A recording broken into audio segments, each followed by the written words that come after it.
most of yesterday's practice in race trim. Kyle saying the car just a little bit too tight. So this morning, he wants to see that 42 car freed up. And this team planning on 2 long runs in this practice, 40 to 50 laps. He said, if I pull off prior to that, expect some big changes to this car. Mike? Kyle Larson has not had a great record here at Martinsville. Of course, he is our most recent winner. Thrilling finish last week. Could you come in here any better situation? He swept last week. He won the race. He comes in here. He was really good in practice. Gets qualifying rained out. They get the #1 pit stall, which is prime property at this racetrack. Everything's going his way, and I wouldn't be surprised to see tomorrow do the same thing. Wow. Yeah, he actually led some laps here the last time they were here. I think he finished 3rd in this race a year ago. So yeah, he's poised to really come out strong here this weekend in Martinsville.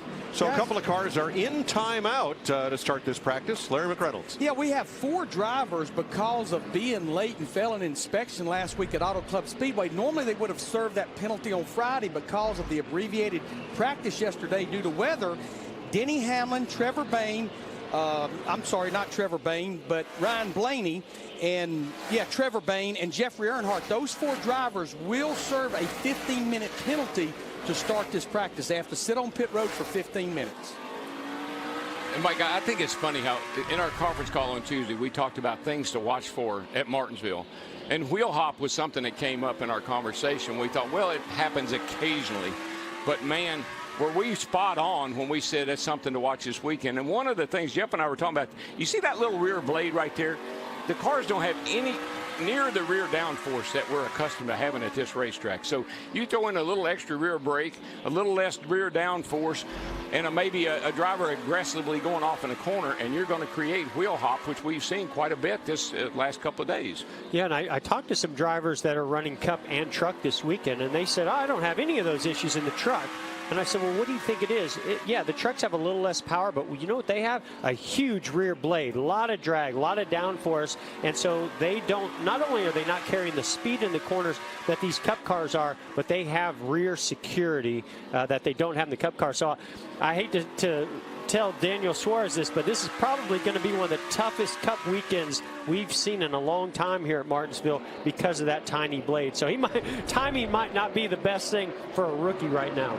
But I think we're going to see the kind of racing NASCAR's been looking for. The complaint about the faster tracks has been these cars have so much side force, they're very, very difficult to spin out. One more lap, Brad. Well, certainly that's not an issue here.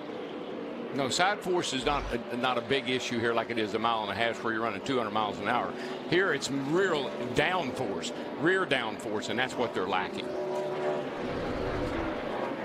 Among active drivers, Jimmy Johnson, the master of Martinsville. He is 6th on the speed chart right now. It's fun, Mike and Jeff, to watch these guys work around the racetrack. They're really fast cars. They run up on the slow cars. They look like they're going to run over them getting in the corner. Get that nose turn, get up under a guy coming off the corner, and that's really where you make your pass. Get a guy set up and get up under him coming off the corner and then hold your lane going in. See, watch this.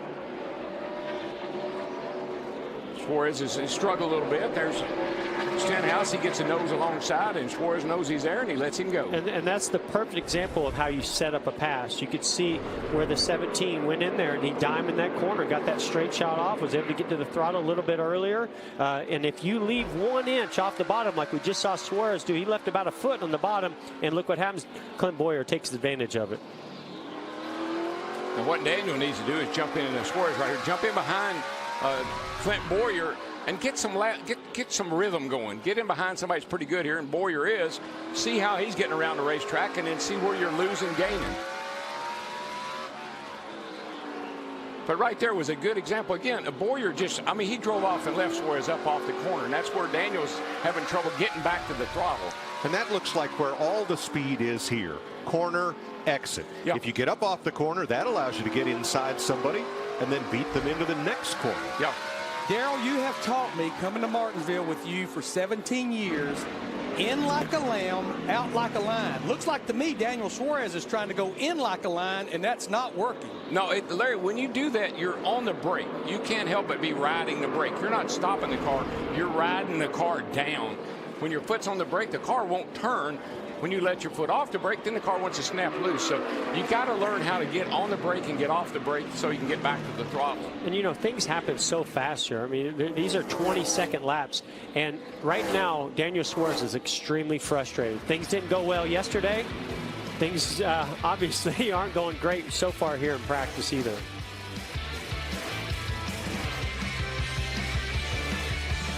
Welcome back to Cup practice at Martinsville. Let's take a ride around the paperclip with Kevin Harvick. Well, there's so many tools that driver uses, Mike, and one of them is your sound. You really kind of list that engine when it gets to a certain peak. You know it's time to let off, and that's what you kind of train yourself to do in a race. Watch, he comes down here, right past the start line, out of the throttle.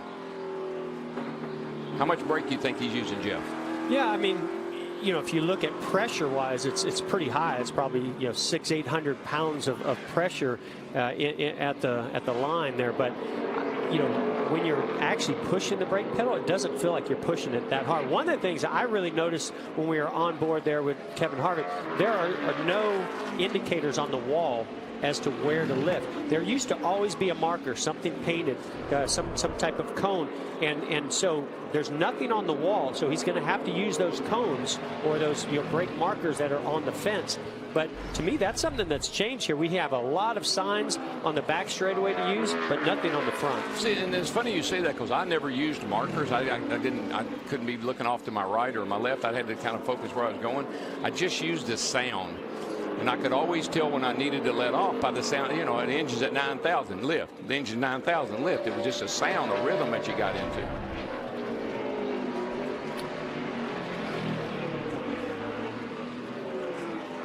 Now, we talked about the new right side tire here at Martinsville and the rubber that it started putting down on the track yesterday very, very early. Here's Kyle Larson's spotter. The corners seem different. Like I said, entry 3 next to the 4 looks like it's taking rubber. And then 1 and 2 is totally different. There's rubber getting laid down in the middle of the 3/4 mark, but nothing on exit or entry. Derek Nealon. Yeah, and that's what Goodyear really set out to do, was you get this right side tire to lay rubber. I'm hearing that it's not necessarily a softer compound with more grip. It's very similar to what it had, but what it is doing is, as you see how dark that line is with the right sides, it's definitely putting rubber down. So that means on the long runs when there's 39 cars out there on the track, there's going to be a lot of rubber laid down. It's going to change this race in a big way.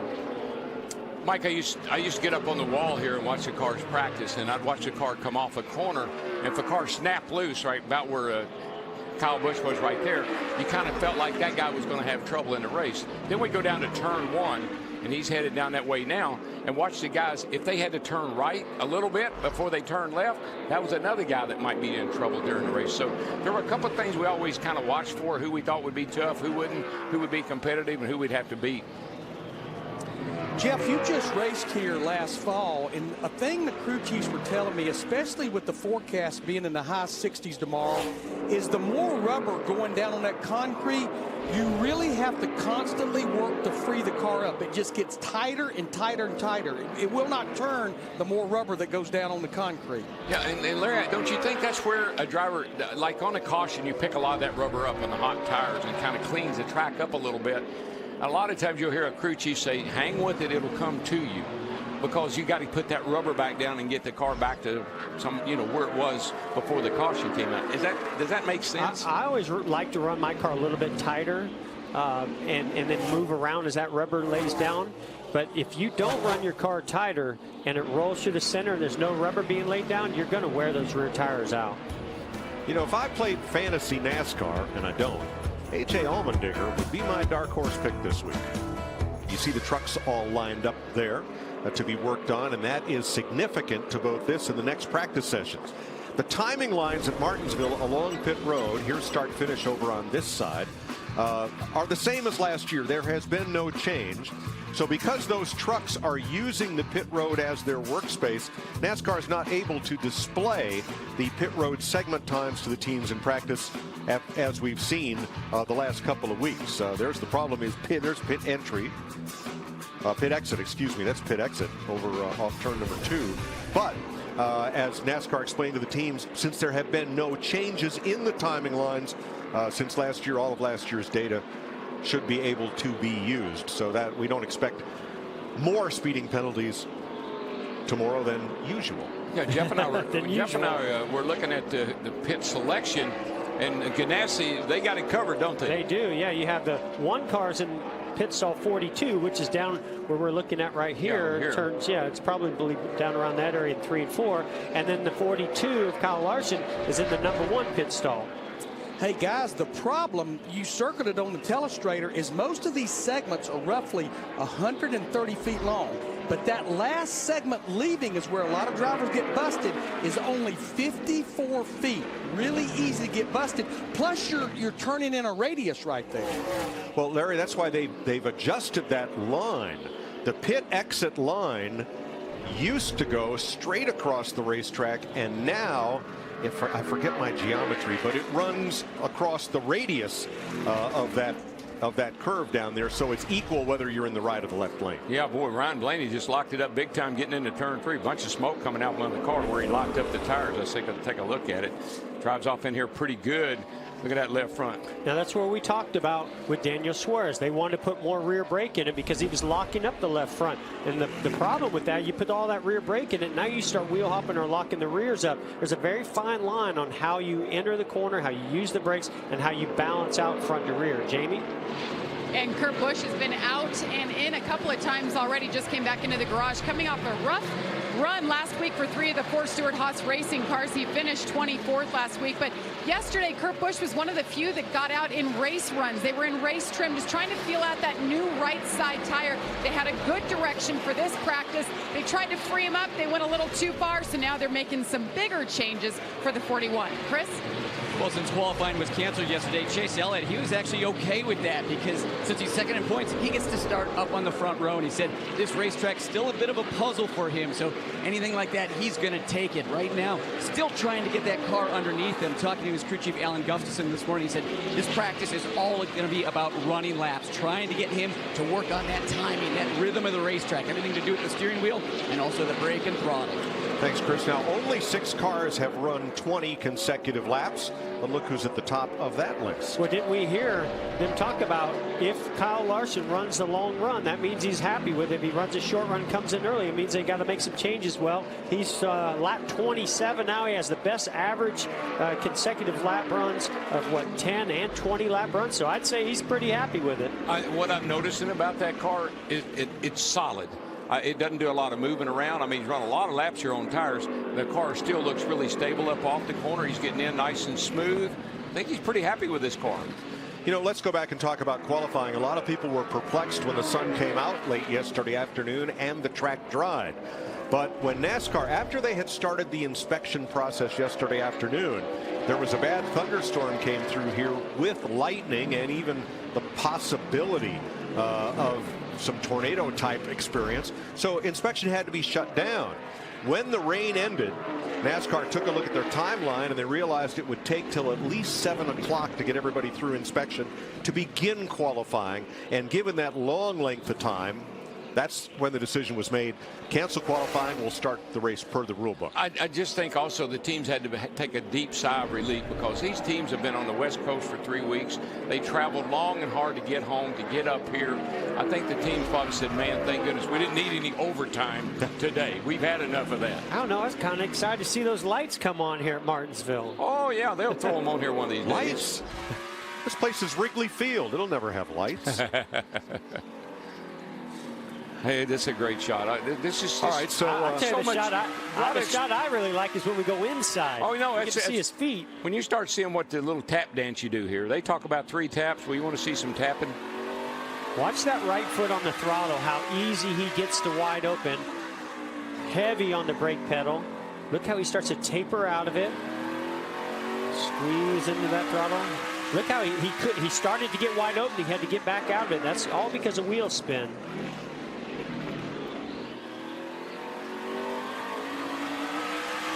He's just managing that rear grip of the throttle, heavy on the brake. But look how he doesn't jam that brake. You've talked about this, DW. He eases into that brake and sets that nose down nice and easy. Look at this. Look how braced up. You think they don't push that throttle hard, try to push it through the floorboard? You got to have that baby all secure and braced up. incredible in the cars here, especially at Martinsville. And this may be one of the tracks they go to the extremes, is weight savings. You'll see lightened up braces. Even Joey Logano, we had a shot of him earlier. He doesn't even have paint on his helmet to save ounces. And the extremes that these teams go to try to get as much lead and weight as low and left. What'd you say? Low, light, yeah, 3 L's, low, light, left. Yeah, and I mean, just going to the extremes of bracing on the windshield, the seat, the arm and braces next to their legs. All these things are as light as they can possibly be for here at Martinsville. Yeah, well, you can get away with, the speeds are not 200 miles an hour here, so you can kind of have a different mindset when you build a short track car. Brad Keselowski, Ryan Newman, Martin Truex, pace practice. Naus is an occasional panelist on NASCAR Race Hub. I tell you, Chad is like a book of knowledge. He not only can sit on that pit box and call a race, he can observe that car, he can watch what Jimmy's doing, and he can pass that information along. And Jimmy's like a dadgum sponge. Everything you tell him, he soaks in. What are they working on, Jamie? Yeah, and Chad Knaus does a really nice job on Race Hub during the week. Right now, Jimmy's he's pretty happy with the car, but he said he's tight through the center, so they're just trying to free that up a bit. And he was hitting the splitter in the track in turn 3, so they want to fix that as well. And Jimmy starting mid-pack again tomorrow, guys, starting 17th. Of course, they didn't qualify, but that's where they've been starting all year. They definitely want to turn things around. And hey, as a 9-time winner here at Martinsville, no better place to kick things off with a win. Well, Jamie, I agree. And the problem with starting mid-pack is the brake ducts and the cooling to the cars here is so critical. And when you're mid-pack, and like we saw last week on a starter, early in a race, you're in a lot of traffic, you beat that nose up, you close those brake ducts up, you get the radiator, the opening to the radiator closed up, and you've got a major problem. The other big thing, and it bit them last week, was pit selection. Remember, Jimmy got turned coming into his pit. Heads up by Chad that they realized that the 3 wheels, the 2 front wheels and the left rear, were in the box, and they just went ahead and serviced him while he was right there instead of turning him around and losing time because he was in a legal position. But you don't get to pick your pit up toward the front. That's just another big issue here. And those were huge pit boxes last week at Auto Club Speedway. These pit boxes are so small. They're in the middle of a tight bend and corner. So to me, there were some big winners from qualifying getting rained out or canceled, and some big losers. And Jimmy Johnson, Matt Kenseth, Dale Earnhardt Jr., those are the guys that really paid the price because it went by points. All right, let's hear what Denny Hamlin and his team are working on. The exit center's okay. Just back to the exit. Really feels like there's a lot of fuel in the engine. Very aggressive to spin the tires. And that's a tuning thing that the engine tuner can go into the ECU unit over there, correct that a little bit, maybe lean the engine down, move the power band around just a little wee bit by tuning, going to different fuel settings. They have a lot of options tuning the engines here that we never had. We had a carburetor, so it was hard to adjust the carburetor, spill over and the thing would burp and pop around a little bit and go, but they don't have that issue now. I mean, with fuel injection, it is much easier to get it nice and smooth, but still, it's so critical of how you feed that throttle for that responsiveness, because here, every time you touch the throttle, the car reacts. The car jumps sideways or lurches forward. So you want everything, just like you want that brake pedal to be nice and smooth, how it sets the car into the corner, you want the throttle acceleration to do the same on the exit. Jeff, I really had to fool myself a lot of times. I ran a bigger brake spring here on my brake pedal than anywhere else I went, so I couldn't jump in the throttle. A bigger throttle spring, so I couldn't jump in the throttle. Made it much more gentle. Well, let's talk about Daniel Suarez and what advice you two champions would give him today. He's run the most laps of anybody, but his laps are still at the tail end of this field. No track that I went to was I more frustrated of trying to find that rhythm, find out what it is that makes one car so much better. And you're out there making laps. That's important. You've got to do that. Find out all the little nuances that this track has. I would try to follow some really good cars as well. Yep. And just get in behind them and see how are they breaking into the corner. What line are they running? Where are they picking up the throttle? I think it all starts with where you pick up the throttle. when you pick up the throttle here, you want the car pointed straight up off the, out to the wall where you can get wide open earlier than the competitors around you. And then that connects your entry speed and braking. And you can see he's following that yellow curbing. I think he's following it too much. He's pointed the wrong direction as he gets to the exit. And he might even be picking up the throttle a little early, but it's taking him wide. And to that, Scott Graves on the pit box for the first time in the Cup Series this week with Daniel. His crew chief Dave Rogers has taken an indefinite leave of absence for personal reasons, and coming into Martinsville, that's just another wrinkle in Daniel Suarez maturing as a Cup driver. Brad Keselowski, Ryan Newman, Martin Truex, fastest today. Kyle Larson is ringing it up. Here's your fastest laps, brought to you by Can-Am. Best average for 10 consecutive, 15, 20, and 30 consecutive laps. He leads the league.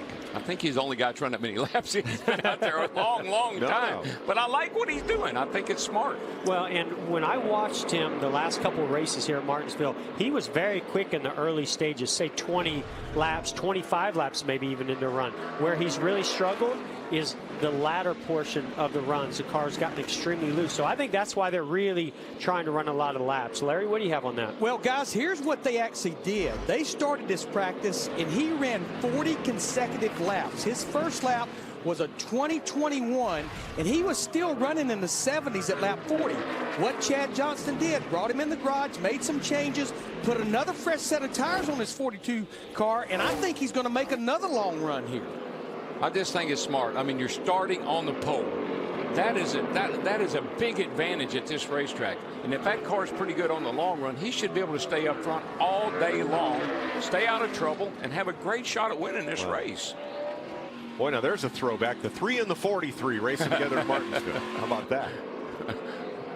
Well, yeah. Oh, come on.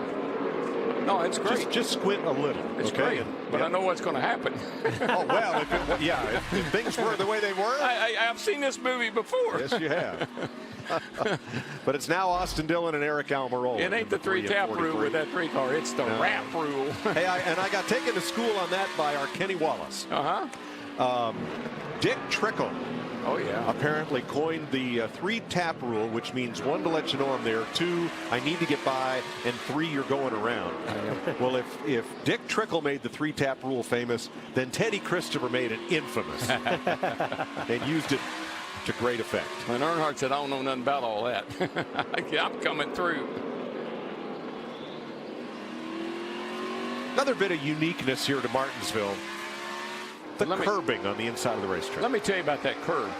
You know, we have safer walls, soft walls they call them. Well, now we have soft curbs. Because back in the day, that literally, those things were straight up and down.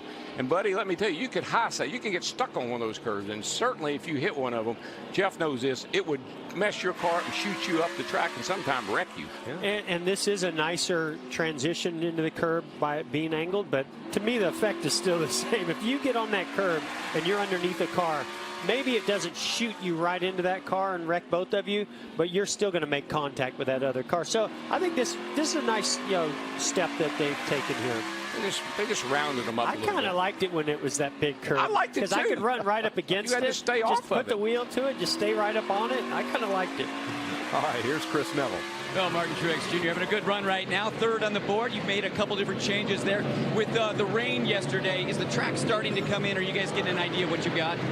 Yeah, I'd say with this new right side tire, it's coming in quicker than normal, which is good, giving us a little bit more of a read here in this first practice, but it's still going to change a lot, so don't want to get too optimistic yet. All right, thanks, Martin.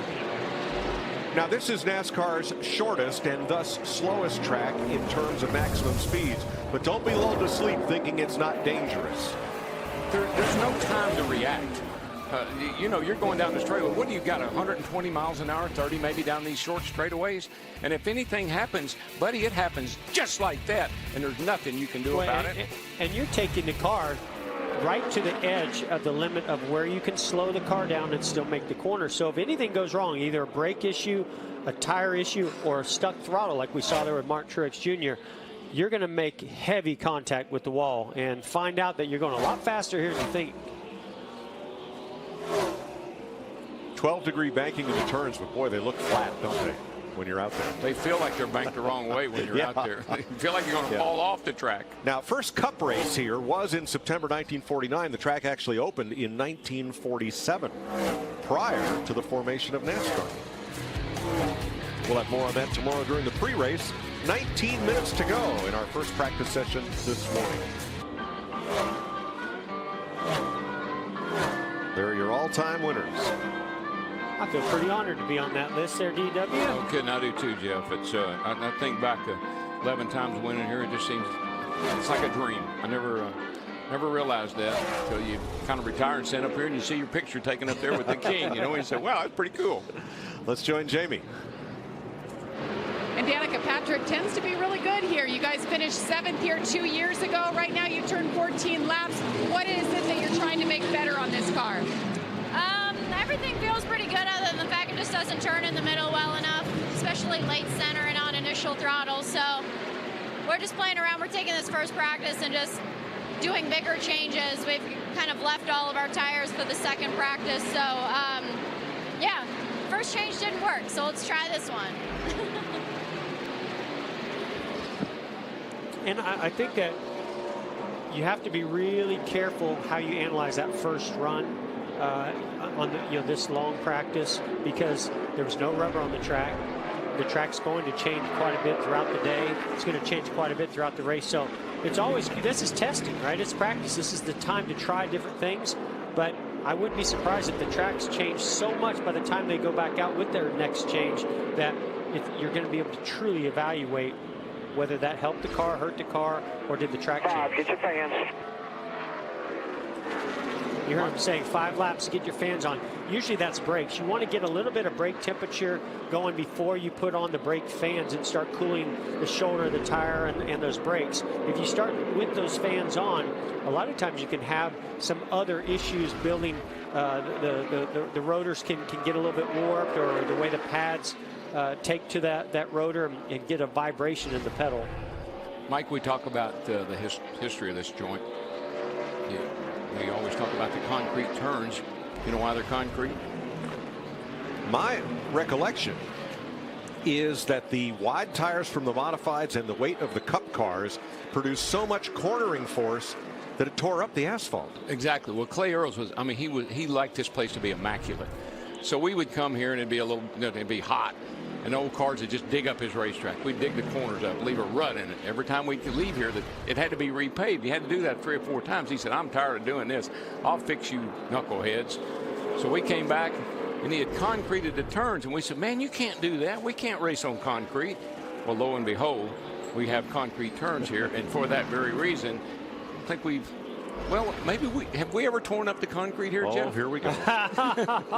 Thank you, DW. I appreciate you bringing up one of my fondest memories. Oh, gosh.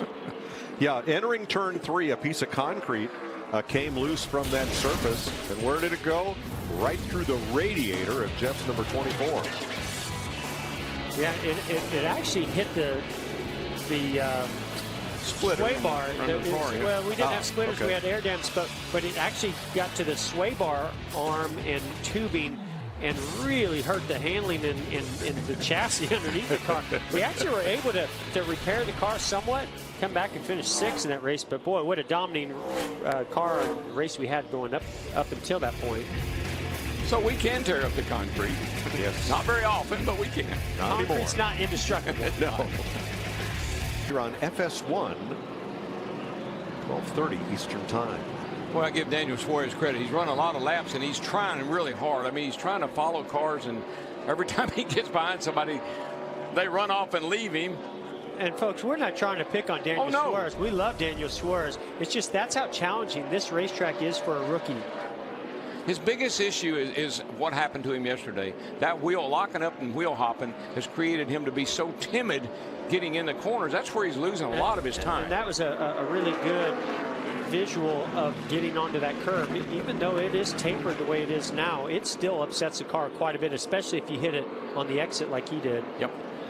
But yeah, he's being pretty timid on entry. Hey, I can understand that. He wheel hopped and backed it in the wall yesterday. That entry speed sets up what happens in the middle on the exit. So you know, he's following a lot of good cars. He's getting a lot of laps. Every lap is going to be valuable to him.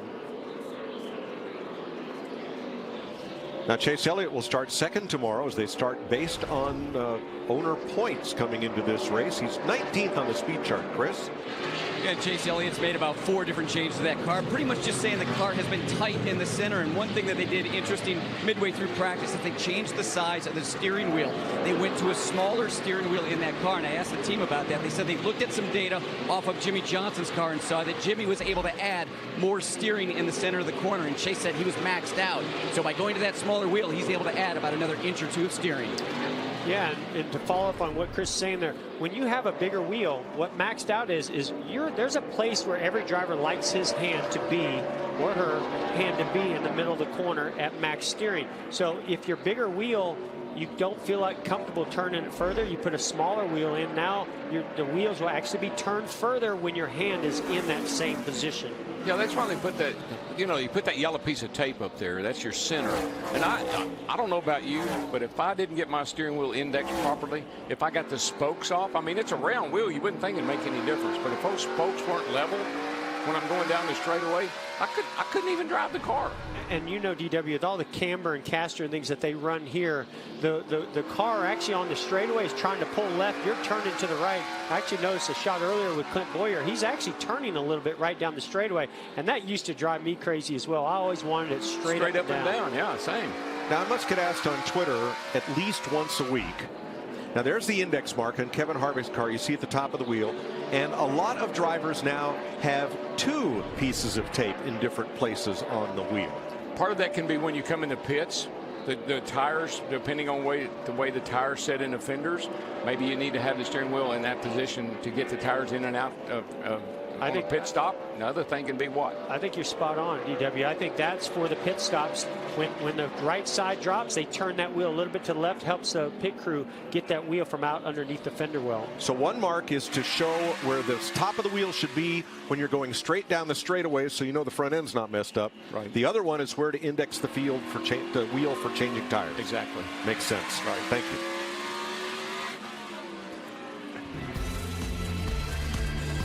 That's not April Fool, by the way. 6.5 minutes to go in the first of 2 practice sessions today. Clock that is awarded to the winner. Well, we wound them up, and now we're going to unwind. I'm really glad I'm up here in the booth and not driving that direction. I could never do that.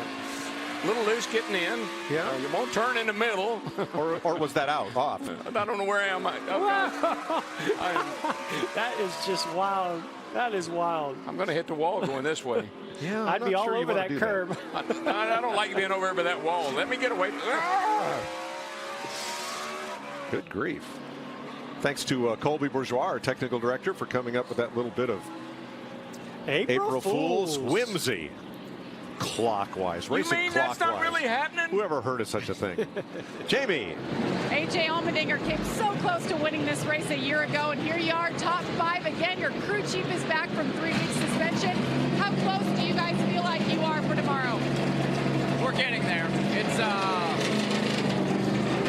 as we run here, the track's really starting to build up a lot of rubber, so I feel like this place is going to change a lot. I think we got a new right side tire, and it's building a ton of rubber, so I think from this practice, truck qualifying, and then the next practice, the track's going to change a lot. So we were just trying a couple of things there. I think it's close. It's not the fastest car yet, but you know, this is a place that we've been really good at. We definitely need a good run to get this Kroger clickless Chevy back on this side of the garage. I don't like being all the way over here, but so far so good. Got to keep fine-tuning it and trying to keep up with the racetrack. Good talking to you, AJ. He is quick here. He's good here. 2 second-place finishes. Like I said, I would put him in my fantasy pool this week. Absolutely. I think he does an excellent job. Something I'm seeing, and we just see it right here as we ride along with Clint Boyer, is he's maybe going to get inside of Ty Dillon here, going into 3, and he does. You heard A.J. Allmendinger talk about the rubber being laid down. We've seen that darker groove on the right sides. I'm starting to see a lot of drivers search around the racetrack. As that rubber gets laid down, the bottom groove will not be the preferred lane on the longer run as the air pressures in the tires build up. And so I'm seeing some really move up the racetrack to get that straight exit off the corner. Larry, you got something on the 77? Well, we've been talking about rookies coming here for the first time. We certainly know Daniel Suarez. He's run the truck race here before. Eric Jones in the 77 as well. But it's not affecting Eric Jones. He's 9th quickest. He's run 62 laps. I just see this group getting stronger and stronger. Top 15 finishes every since we left Daytona in the last 4 races for this group.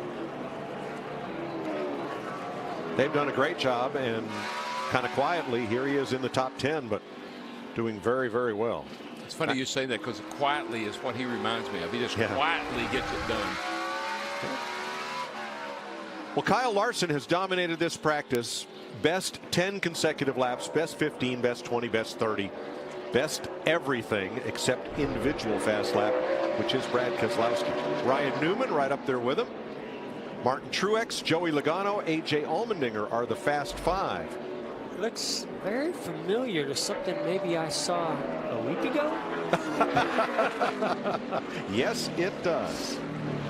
So here's today's menu. You get all your NASCAR on FS1. Truck qualifying is next. We'll be back at 1:30 Eastern with Monster Energy final practice. Then you'll have the setup and the race for the Truck Series on Fox. Back to FS1 for NHRA qualifying and Monster Energy Supercross.